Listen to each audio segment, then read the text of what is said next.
Le lac Tanganyika est situé au cœur de l'Afrique. En superficie, c'est le deuxième plus grand lac du continent après le lac Victoria.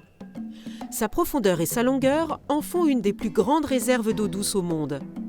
Il représente un écosystème unique et complexe, caractérisé par une biodiversité exceptionnelle à l'échelle planétaire. 5 pays se partagent son bassin versant: le Burundi, la Tanzanie, la Zambie, la République démocratique du Congo, qui sont immédiatement riverains du lac, et le Rwanda, dont la rivière Rusizi alimente au nord le lac Tanganyika. Cette écorégion compte environ 13 millions d'habitants, dont 1 million le long du littoral. Bien que principalement rurale, elle tend à croître fortement, notamment dans les villes côtières. Le lac est une source permanente d'eau potable pour les usages domestiques, agricoles et industriels. Il représente une zone de pêche et une voie de communication essentielle. La pression sur le lac est très forte et son équilibre est menacé par la surexploitation des stocks de pêche, les pratiques agricoles, la déforestation, la croissance démographique, l'urbanisation, l'industrialisation, la navigation, le réchauffement climatique et enfin la montée des eaux du lac. Cet espace se dégrade sensiblement depuis de nombreuses années du fait de l'érosion, de la sédimentation, des espèces invasives, de la pollution et de la destruction de l'habitat.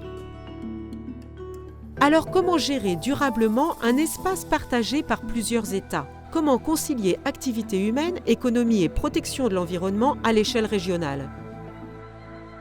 En 2005, un organe de gestion commun, l'autorité du lac Tanganyika, a été créé par la signature d'une convention entre les 4 pays riverains. Son rôle est d'assurer la coopération régionale pour gérer durablement les ressources du bassin versant. Elle s'occupe, entre autres, de déployer le programme LATAWAMA.